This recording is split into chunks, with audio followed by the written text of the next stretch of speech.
it makes me feel good to live here because you see that the city administration isn't just thinking about business as usual. And coverage for everybody. The North Texas City offering free health care to each of its residents.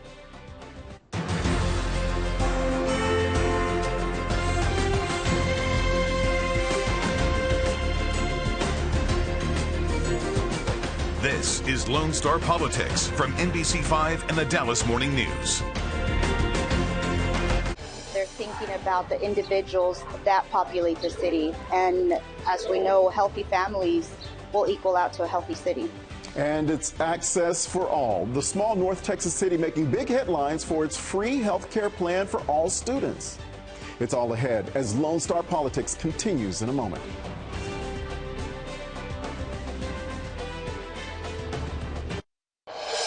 It's exactly 3 years since COVID cases first began appearing in North Texas. Last week, Dallas County Health announced it would move away from its color-coded system, warning the public as infections and hospitalizations drop. One North Texas city used federal relief money from the COVID pandemic to help its residents. Ferris is a small community about 20 miles southeast from downtown Dallas. It straddles the Dallas-Ellis County lines. The city leaders figured out a way to get free health care for all of its residents. Joining us in studio is Ferris City Manager Brooks Williams. Thanks so much for joining us. Thank you all for having me.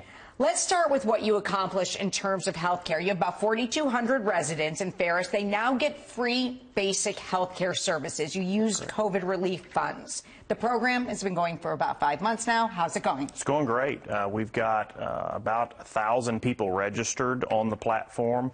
Over 10% of our community has utilized the platform itself to get access to health care. We've got a 98.5% satisfaction rating from the community. It's going well for us, and we're excited to have that in place for our citizens. Now, this was set up with the COVID relief money, and that's not going to last always. So how are you planning to sustain this? We're already going out and applying for grants and other funding so that we can continue this. You're right. It came out of the ARPA funding from COVID. Our theory around that was this is money that came to us from a public health crisis, so let's use it to improve public health, but let's do it in an innovative way rather than your typical brick and mortar public health facilities. And when you say basic health care, what do people get? What people get is they wake up, they're sick, their child's sick, something doesn't feel right. They grab their phone, they text a number. Within 60 seconds, they're directly connected with a provider, and that provider begins to diagnose, whether that's through the words that they're typing, they can video chat, or they can get on the phone, and they diagnose what's going on with the person, provide a prescription or other path that they believe is necessary for them to improve, and people move on about their day. So it's also meant to really impact healthcare overall. Look at our school district, right? We've now rolled this out to every student in our school district so that we can begin to address absenteeism in the schools, because we know absenteeism leads to a learning gap. So we're trying to do everything we can to improve the overall health of the community. You know, what do cities your size need from the Texas legislature this session? Besides to be left alone, which is probably what every municipal leader would tell you, is just leave us alone. I think that there's a few things that really need to be addressed by the legislature. Texas traditionally has been a property rights state.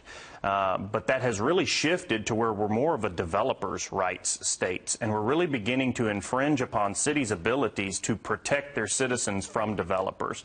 You're seeing MUDs on the outskirts of city limits, so your city limit ends, a MUD comes in, which is a municipal utility district. There's no density requirements, there's no infrastructure requirements that come with those, and it really can put at risk the city's ability to be able to function when those things happen. From a municipal leader standpoint also, we are tied with our school district. Their success is what drives our success as a city. And I think what you're seeing through the voucher program, while there's some good intent, I don't think declaring war on public education is the right thing to do right now. You don't fix a systemic issue in public education simply by changing the building that students are in. There has to be something else that is done. There's a whole other host of issues. We've got to address how we fund infrastructure in this state. Back in 1992, the gas tax was established. It's not been raised since 1992. How are we going to fund infrastructure going forward? Let's talk about something unpopular, cannabis. We've got to address that from a criminal justice perspective for local municipalities, and then also from a funding perspective. Those minor offenses have to be addressed. And if we want to continue to see Texas compete, you cannot continue to put the burden of taxes on property taxes for owners of their homes. You know, a lot of that's what you're saying there. You're doing a lot there. You've done a lot. Just want to ask you, like, what's next? What's the next big project? What's coming? You know, I don't know. Ferris is always looking for ways to be innovative. Our tagline is distinct by design. We take that to heart. I said earlier to you all, we're a family in Ferris. We try to take care of people as best as we possibly can. We're not perfect, never will be, but I think we're a transparent government that tries to own what we do well and what we don't do well, and we try to continually improve for our residents. You know, when I spoke to you originally about the health care, there were fewer residents in Ferris, so you're growing. We're growing. I mean, how many people do you expect to come in the next 2 or 3 years? We have, in some form of development, over 800 lots platted right now in our community. And so we're growing at an incredibly rapid pace, and we'll continue to grow. We'll breach that 5,000 mark in the next 12 to 18 months, and we'll continue to grow. I-45 is an underutilized corridor in North Texas. You can get, as I was telling you guys, from Ferris to downtown Dallas quicker than you can get across downtown Dallas right now. So we're starting to see a lot of interest in that area. Brooks Williams, thanks so much for joining us. Thank you all. I appreciate it.